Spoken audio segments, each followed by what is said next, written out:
Question number 1 बोल रहा है कि if 3 numbers are in the ratio of 2:3:5, 3 number है जो कि 2:3:5 रेशियो में है, the twice of their sum is 100, find the square of the largest of the numbers. तो 3 नंबर है जो कि 2, 3 और 5 रेशियो में है, तो इसका टोटल रेशियो क्या होगा?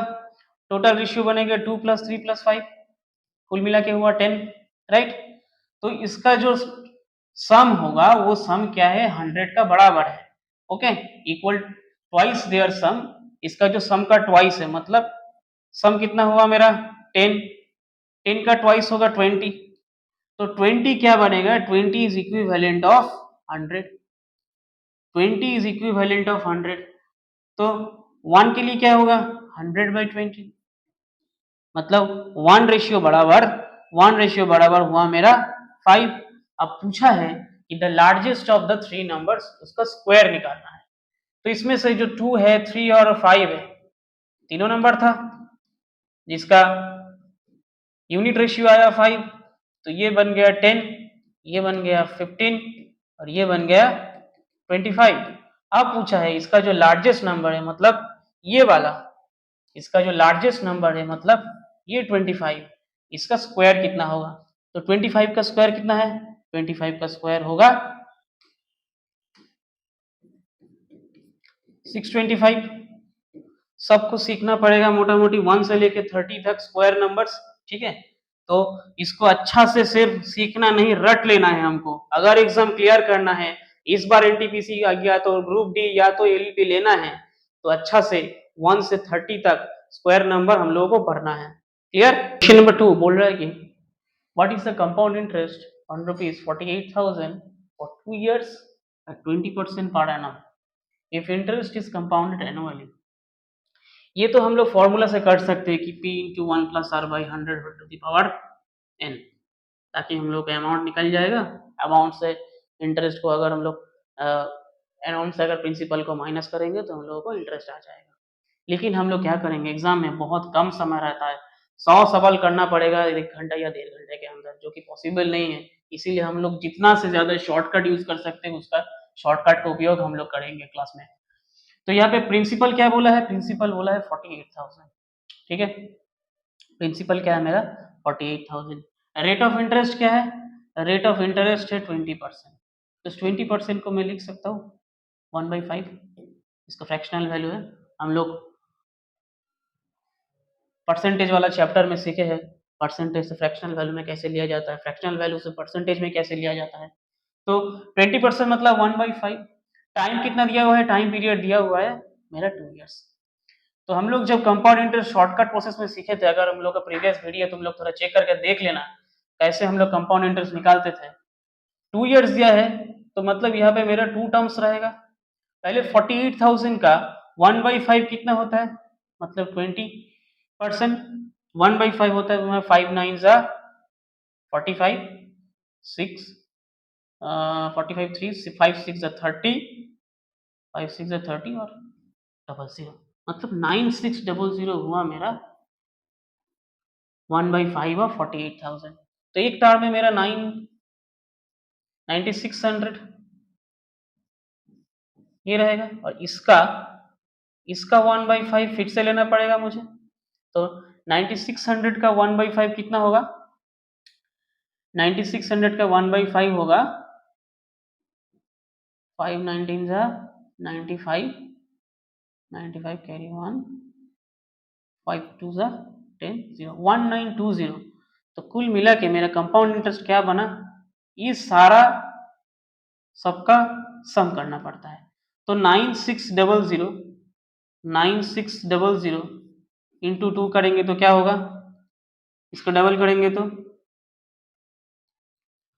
6 2 जा 12 और 9 2 जा 18 और 1 19200 19,200 प्लस 1920, कुल मिला के आएगा कितना? 0 0 9 and 2 11 कैरी 1 1 1 2 19 और 2 21। सॉरी मिस्टेक हो गया।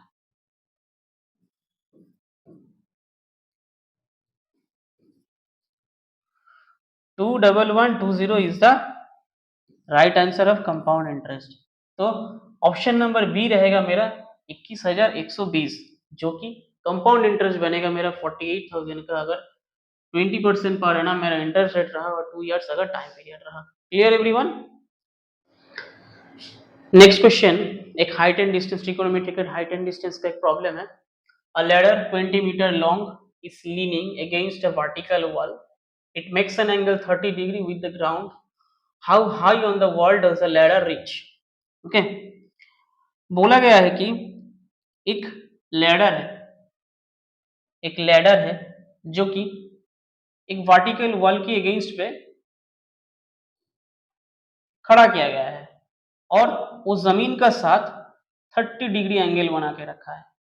ठीक है, ये अगर मेरा लैडर है जो जमीन के साथ 30 डिग्री एंगल क्या है और एक वर्टिकल वॉल जिसके ऊपर इसको खड़ा किया गया है।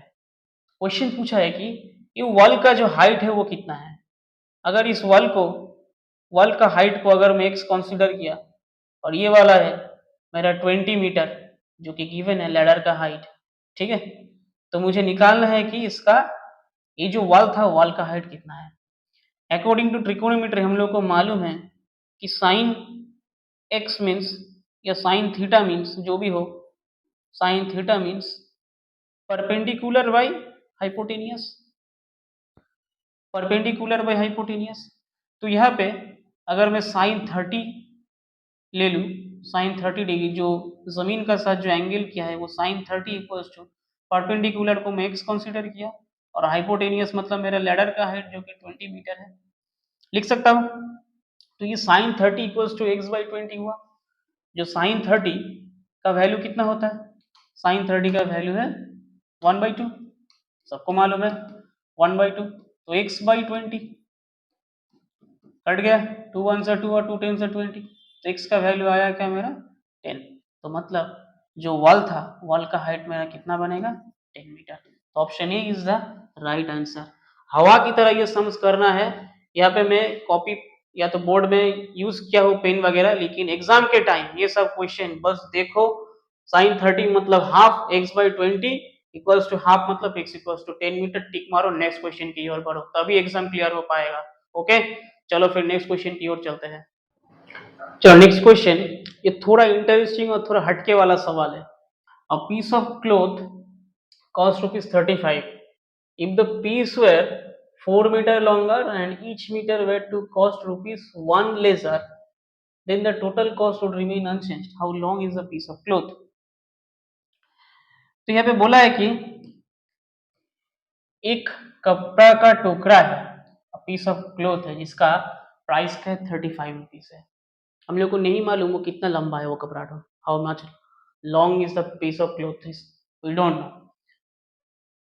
If the piece were 4 meter longer, अगर ये पीस का टुकड़ा, अगर ये कपड़ा का जो टुकड़ा है ये अगर 4 मीटर और ज्यादा होता, ये अगर 4 मीटर और ज्यादा होता और हर मीटर प्रति कॉस्ट अगर 1 रुपए करके घटते रहता, तो इसका जो कॉस्ट आता वो पहला जो कपड़ा का टुकड़ा है मतलब 35 उसका इक्वल होता। ठीक है, बोलने का मतलब है अगर ये कपड़ा अगर x मीटर लॉन्ग था, मैं अगर कंसीडर कर लूं x मीटर लॉन्ग थे, इसके साथ अगर और भी 4 मीटर अगर हम जोड़ दे कपड़ा, तो इसका जो प्राइस होगा और वो एक्स वाला जो कपड़ा था उसका प्राइस सेम आएगा। कैसे सेम आएगा, लेकिन और एक कंडीशन दिया हुआ है, 1-1 रुपए करके करेगा मीटर, कब घट जाएगा मीटर प्रति कपड़ा का कॉस्ट। तो हर मीटर का कॉस्ट कितना आता है मेरा 35 रुपीज टोटल कॉस्ट है, एक्स मीटर का कपड़ा है, हर मीटर का कॉस्ट आता मेरा 35 बाई एक्स रुपीज। अगर इससे 1-1 रुपया करके घटता, 1 रुपया घट जाता, तो ये वाला जो कपड़ा है इसका कॉस्ट आता मेरा 35। क्लियर है? तो ये क्वेश्चन को मैं क्या पूरा एकदम मल्टीप्लाई करके एक्स स्क्वायर ला के फिर उसको क्या बोलते हैं क्वाड्रेटिक इक्वेशन बना के सॉल्व करें, नहीं। हम इसको करेंगे कि ऑप्शन टेस्ट करेंगे कि ऑप्शन कौन सा जाता है इसका साथ, ताकि मेरा 35 आंसर आ जाए। एक्स का जगह मैं अगर पहला ऑप्शन 10 को पुट करूंगा तो 10 + 4 ठीक है, 10+4 उसके साथ 35/10 -1 लिख सकता हूँ। 10+4 मतलब आया 14 और ये 35 -1 मतलब 35 - 10 मतलब 25, 25/10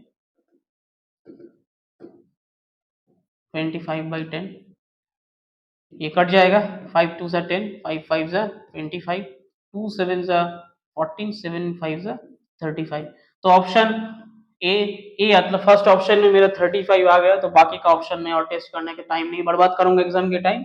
ये रहेगा मेरा 10 मीटर जो कि कपड़ा का लेंथ था। Clear everyone? नेक्स्ट सवाल भी बहुत अच्छा सवाल है। तो बोल रहा है कि two poles of the height 15 meter and 20 meter stand vertically upright on a plain ground. If the distance between their feet is 12 meter, find the distance between their tops. तो दो पोल है जो कि एक 15 मीटर लॉन्ग है, height है, और एक है 20 मीटर हाइट, ठीक है। और ये दोनों का बीच का जो दूरी है वो है 12 मीटर, ठीक है। अभी पूछा है कि find the distance between their tops. तो ये दोनों का जो टॉप है मतलब इस टॉप का डिस्टेंस क्या है, ठीक है। तो ये वाला अगर 12 मीटर, ये दोनों का अगर बीच का डिस्टेंस 12 मीटर होगा तो यहाँ से यहाँ का डिस्टेंस भी 12 मीटर ही होगा, ठीक है। और यहाँ से हम लोग को मालूम है यहाँ तक 15 मीटर था, तो ये हुआ 15 मीटर यहाँ तक हुआ 15 मीटर। तो बाकी मेरा बचा कितना, 5 मीटर है, 20 से 15 घटेगा, ये मेरा हुआ 5 मीटर, ठीक है।